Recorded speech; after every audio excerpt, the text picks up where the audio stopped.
Chirping with Champ. Chirping with Champ and Dens, really, Dens, because let's be honest. I'm getting more involved. But this is honestly, your lead. dude, I've taught Dens everything he knows. The student has become the master. He chirps more than I do. He runs social most of the time, and this guy's over here like, hey, you go. yeah, dude. I'm like, dude, I should get more into the chirps with Dens, but he's over here responding. He's got one. Anyway, we'll talk about it. We'll get into it. All right. The first one, actually, before I get to the one that I had outlined first, let's talk about the game a little bit, right? And what people were chirping about. Dens, what are some things that people have chirped about the location and or the environment of the game as of recent? Just in general. What would... The seating. Okay, seating. Obstructed absolutely. Obstructed views. That is the butt of this one chirp. Now, Benjamin Riley Millerberg, he's a top contributor in one of the groups we're in. He does it gracefully. He doesn't chirp hard, but he still chirps. He says, are any of my upper bowl brothers, which actually the picture he takes, we're upper bowl brothers. Are any of my upper bowl brothers also disappointed with their seats? I bought full season tickets in section 111, row 8, which is not listed as partial ice view, but most definitely is partial ice view. I can barely see the top of the glass nearest to me, and when the players are up against the board, you can't see them at all. I understood going in, the Delta Center was going to not be perfect for hockey, but why would these seats not be listed as partial ice view? Now, I wanted to read this chirp because I do feel that you and I are sitting literally opposite side of the arena, view. but just a few rows up. Yeah. Right? What are your thoughts on this? How do you feel about it? Because you did buy season tickets. Sight unseen. Sight unseen. You just bought them. Benjamin, I am going to actually side with you. Now, I'm kind of in the same boat. I get it. I was understanding, but like, I was actually surprised that, and they told all of us to come check out the seats, come in person. Some of us couldn't. I was hours away, and I barely got cell service for my phone call. So, and I knew that going in. I'm going to buy them sight unseen, and I'm hopeful that it's better. But there was other chirping online related to this about how Utah hockey fans need to learn hockey etiquette and not lean forward. Yes. Well, the whole upper bowl has to lean forward. It's true. Unfortunately, it is true. So, and I get it. Like, it's not ideal. It's not perfect. But as long as everyone's doing it, everyone leans forward. We all understand. We honestly have, my guess would be 3, maybe 4 feet is all. Of the lip of the edge unseen of the upper bowl. Well, I meant that just needs to be demolished and cut, and you would have perfect sight lines because it's just that lip of the upper bowl on the entire ring, right? So we'll get into renovations here in a second. Yeah. But to that point, Tyler Riggs even did comment saying, let's not do this leaning forward stuff all game, okay? I knew Utah fans were going to have a problem and believe they were above hockey etiquette. Can see it already in the replies. That is not the reason why. Dude, we can't see in some areas there, Tyler, so we're have to lean making forward. It work. And here's the thing. A completely sold out crowd. Dude, and it was epic. Wanted to be there regardless. I bought season tickets regardless.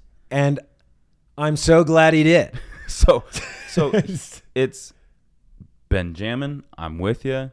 Kind of wish they would have disclosed that a little bit more. I don't know if it would have changed anything. But yeah, that you can barely see the top of the glass nearest to you, even on the sides. It really is the only unobstructed views are the lower bowl.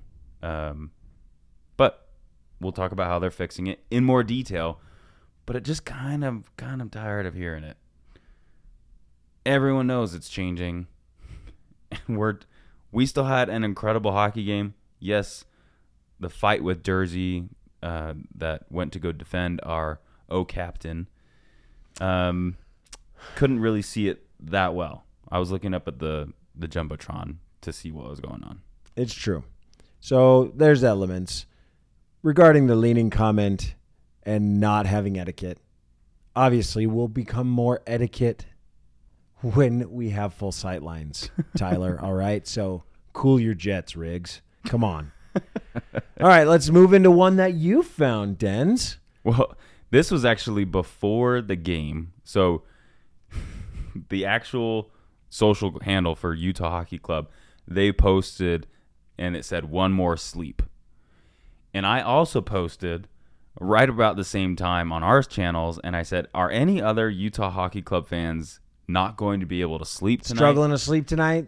Game tomorrow? It's like Christmas Eve. Hockey Eve, dude. Yeah. And it literally, like, that's how excited I was. And anyway, so I also commented on their post, and I said, totally in agreement. And then we had JV. Dude, what a noob. Handle Just Vibes. More like junior varsity, idiot.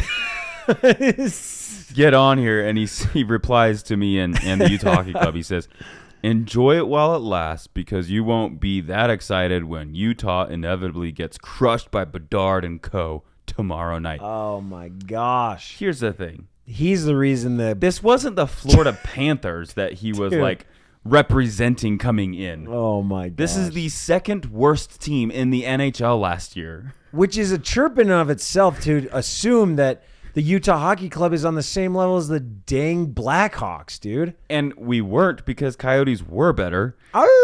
So, Just Vibes.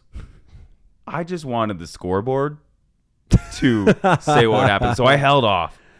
And then as soon as we won, like literally in the car driving home. Yeah. Within minutes of getting in the vehicle. My response to you, Just Vibes, and we don't chirp back usually online as much as we will on the show. And we don't do it that fast. And I just said, scoreboard. Boom. Mic drop. Chirp, chirp, chirp, chirp, chirp, chirp, chirp. Dude, JV. Just we Vibes. won. You can leave. You don't have to be here, okay? Yeah. Bedard did not perform. Oh, dude. But we'll talk about it. We'll talk about the game. We'll talk about the game. Moving on. Moving on. We'll talk next chirp. We'll talk about it. It's so funny. It is so funny. Okay, next one. Hans Olsen. Hans Olsen. That's what it is. I know. So Hans Olsen, he's obviously a sports analyst on 97.5 or 97.5. Does talk radio. He does the Cougars color commentary. He does a lot of sports stuff. And he commented, and this is one you found as well, Den. So what did Hans Olsen had to say? Oh yeah, this one was great. I don't mean to like make Arizona feel even worse, but sometimes it's just too funny. Sometimes it's too easy. It's too easy. He said, "Hey Arizona." Oh well, hold on. The video that was posted was by BR Open Ice, and it was right. Of the entire arena going electric last just night. Going nuts, towels, screaming. Just, I mean, the whole arena is just literally the proof, shaking. Sellout crowd, the proof that we show up for our teams and like we're worthy of taking over for the Arizona Coyotes. Yes. Anyways, so that was the post. He retweets it and he says, "Hey Arizona, let us know when you're done with your NFL and your MLB teams. We'd like those two." We'd like those two. Oh, man. I mean, knife twist. Yeah. Right? Diamondbacks are the MLB team, and then you have the Cardinals. Boy, can you imagine if any of those teams relocated to Utah? Arizona would disown Utah as a state and any association to itself. You know what? We are going to dig a hole That's deep right. to the core of the earth, so we are not part of the four corners. Dude, I was gonna say there's a slight border of Utah and Arizona. It's called the four corners: Oh, Colorado, man. Arizona, Utah, and New Mexico. Dude, for a second we're like, geography is hard. I just had a brain fart. Dude, is it New Mexico? Yeah, it is. Yeah. It is. Because you cross through four corners know, dude. to go have your worst nightmare in New Mexico. Oh, dude, Albuquerque. He was scared for his family's lives. Dude, Albuquerque, such a man. rundown. Good thing there's not much in Albuquerque or in New Mexico in general. Rough place. At Anyways. least when I drove through there. I'm sure it's nice to some of the fans that might be listening who are from New Mexico. If you are. Sure. If you are, I don't know why you're listening. Thanks for listening. Anyways, next chirp. All right, next chirp. So, actually, before I get into some of the mushy stuff, there's a couple mushy things. Oh, okay. But one final thing, and then let's talk about the Delta Center estimated renovation schedule. Okay. Okay? Yeah. So we're one like taking one a more pause, thing. kind of. Yeah. One more thing about the game that was chirped about, and it was a lot. There was a lot of chirps about this. Even we recognized it during the game. We couldn't see a penalty clock for a time. We said, "Where's the penalty clock?" I'm constantly looking around for stats for There's not necessarily stats, but there is there's a level of things that obviously they need to figure out. One of them is the size of the play clock, sorry, not the play clock, the penalty clock. yeah. Because we eventually found it, and where it was on the person's name that on the board, even though the video board Now is I'll huge. admit the concept was kind of cool. Right, you're like, okay, there's the player. So they have on the video board, they had every person on the ice listed out their name and number. So that was kind of cool. And then it would have this little clock beside it. like a countdown, like a progress bar, almost like counting down to when the penalty ran out over their name. It was a little difficult. Yeah. To make it. So one of the chirps, I actually didn't grab the name of the person who posted this. But all they said was penalty clock, question mark, exclamation point, question mark, exclamation point, and then said WTH, Ryan. Yeah. Ryan Smith is the guy running the system. No, dude, he's a billionaire. He does not do that crap. He hired someone else to do it. So chirp at the guy or girl who was supposed to make the graphic back bigger for the office. clock. It's not Ryan's fault. Anyway, Sam Clemens chirps back and says, people in this group can't go 5 seconds without crying about something. I'm with you there, that. Sam. So funny. For real. It's true, though. But then Chance is like, and this is just somebody else, and then says, and it's always Ryan's fault somehow. Ryan doesn't do it all, folks. Sam he hires Clemens, people. Sam Clemens and Chancel, we are with you. Yes, for real. But then Troy Hollingsworth comes in and says, true, but we do need a penalty clock. And we said, even Sam was like, I know, but it's the first game. And then eventually people found it. It was like, where's Waldo? Like, oh, dude, there it is. It's right there. It was that way. So anyway, there was a clock. It was very small. I'm sure they're going to hear it and they're going to make differences. It was the first game. So, I think we can give them some slack. They've done a lot in the 5.5 months. We'll talk about the intro and the game. Yeah. Not right now, but man, that was epic. Okay, hey, dude. Okay, so everyone's chirping about the stadium or the arena and the seats. And you know what? We just got to get used to it. As fans that don't care, we just got to get used to it. That everyone who has an opinion wants to make that known. Absolutely. And we're going to make your opinions known on this show. Thanks for following and listening. But what I thought was super important to share, because we haven't shared this before. We haven't shared this before, and it is a show of information and knowledge. So as we learn, we want you to learn too. So Denz, walk us through the Delta Center's estimated renovation schedule. Yeah, so this was published. We're going to share it here. I'll probably throw it up on the screen as I'm talking about it. This is just insightful. So people are aware, and those of us that are season ticket holders also just aware of hey, your tickets might be demolished. Yeah, by the way. So anyways, we won't talk. Well, let's talk about first what the off season was in the first 5.5 months of and this what's year. Still happening. Yeah, it's still 2024. So what's supposed to be or expected in 2024? Yeah. So first off was just the design, the plans of the changes, the locker room for the team, which looks dope. Equipment, right? Got to get it all up and running. I mean, yes, they had stuff for Frozen Fury that happened once a year, but some of that stuff was borrowed and or old. Yep. Or they bought new nets with the camera gear inside of it. They had to, to get the boards, right? Yeah. They got the boards from the Olympic Oval, I believe. Oh, did they? I believe so. I didn't know that. But they had to actually buy even additional seating for when things were scaled back to fill even those gaps down on the floor. And then, honestly, for this next off season, they've done a lot of foundational work that we can't really see from visual standpoint, but is going to make the 6-month off season next year for 2025 be the first major addition or renovation. But Dens, if I can't see it, then it's not real. Guess not.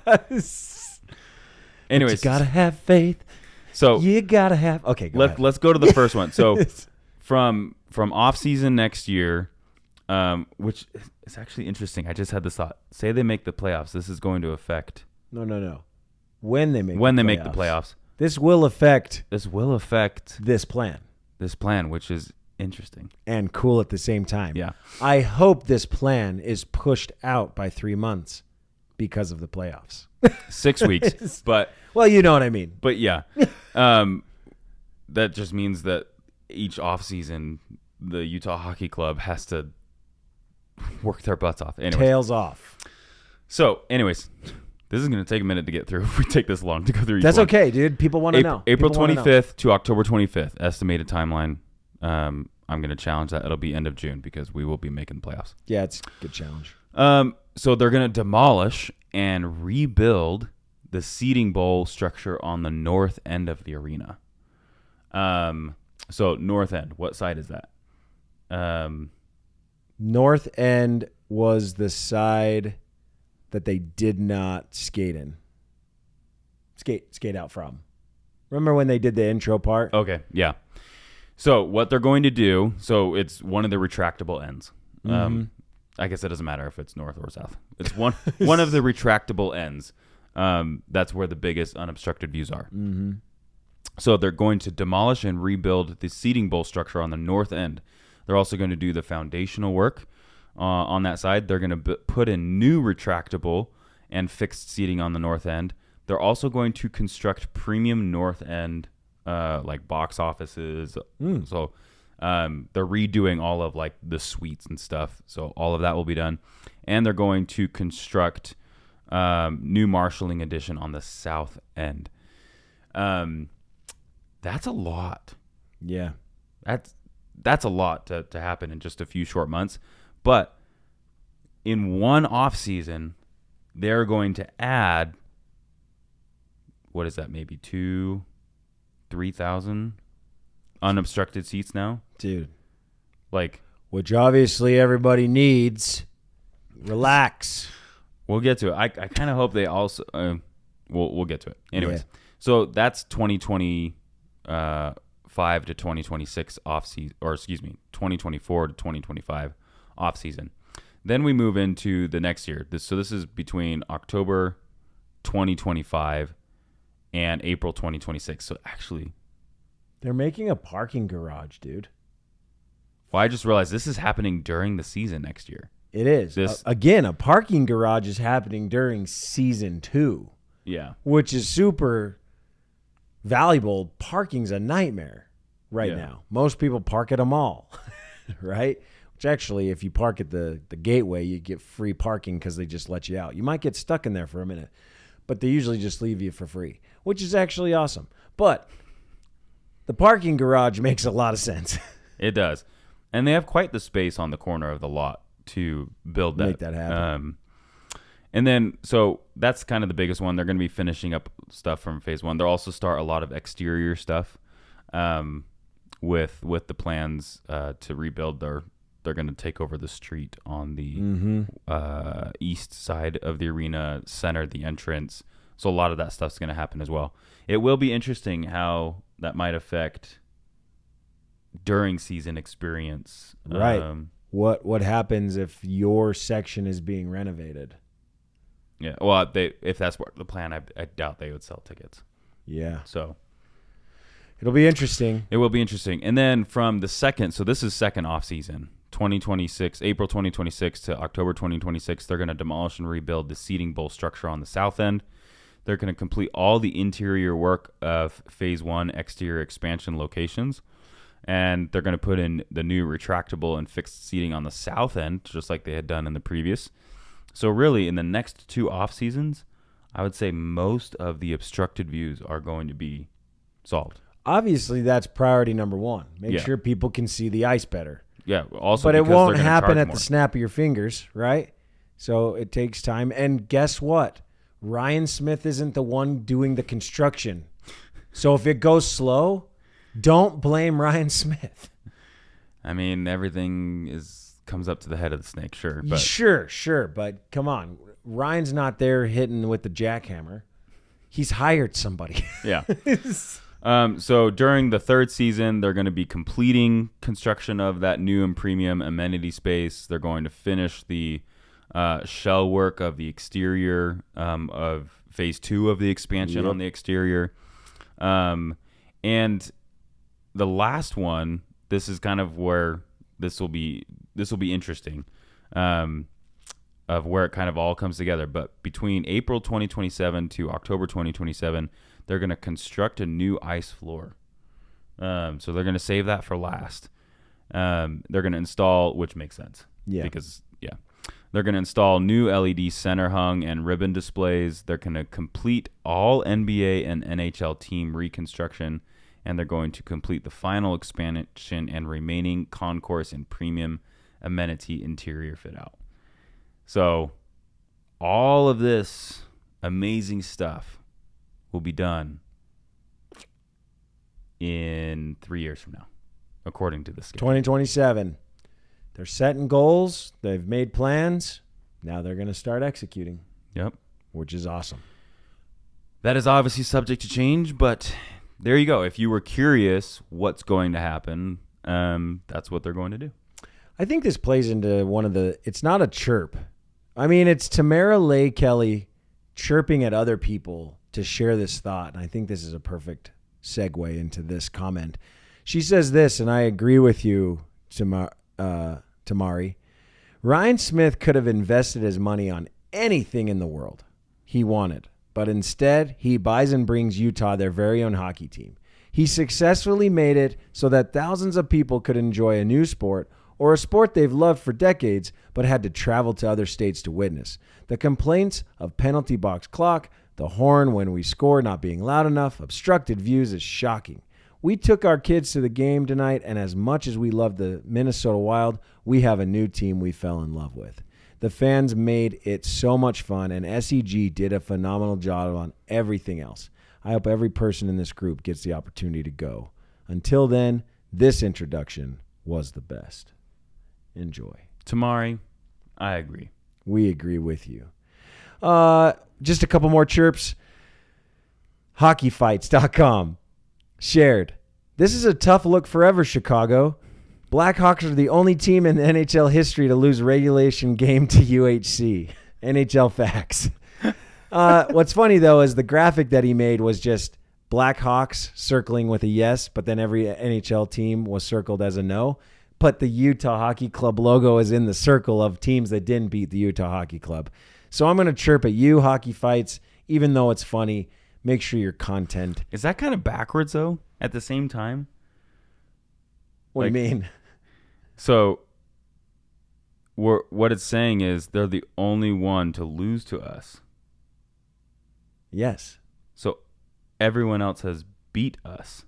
No, because they haven't played us. Sure, but that's the funny part. Come on, Dens, live a little. Okay. Last piece. So at the end of the game, Pat Maroon, number 77, was chirping hard, calling someone an explicit. You can Google it if you want, and inviting somebody on the ice back in the hallway to discuss it. This guy was so pissed off that he lost to the Utah Hockey Club. I think the Blackhawks obviously and were ready to beat the Utah Hockey Club. I think they were expecting it. Okay. And then all of a sudden, with just a few minutes left, they were close to getting back. I mean, there was one off the post. It was close. But instead, we get that Dylan Gunther quick snap on a no goalie net. And then later on, Lawson Krause with a little tap in from the top blue line shot. So it ends up being 5-2. Anyway, this guy is just chirping. And I mean, I like the passion.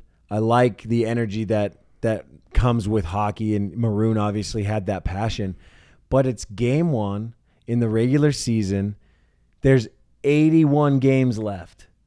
And this guy's already just stating that, hey, I'm super pissed. Obviously, he was pissed off in some way. But it's funny because Maroon played 13 minutes, 27 seconds, and ended the night with a -1 rating and 3 giveaways. So he didn't contribute to his team very much. So if you're going to chirp, at least make sure that you have something to back up the chirp. Yeah, calling something that was, in your mind, obviously something that should have been turned over. Right. So anyway, that concludes Chirping with Champ. I was going to share a piece, but I think I'm going to share it for next episode because we got to give a little bit of time.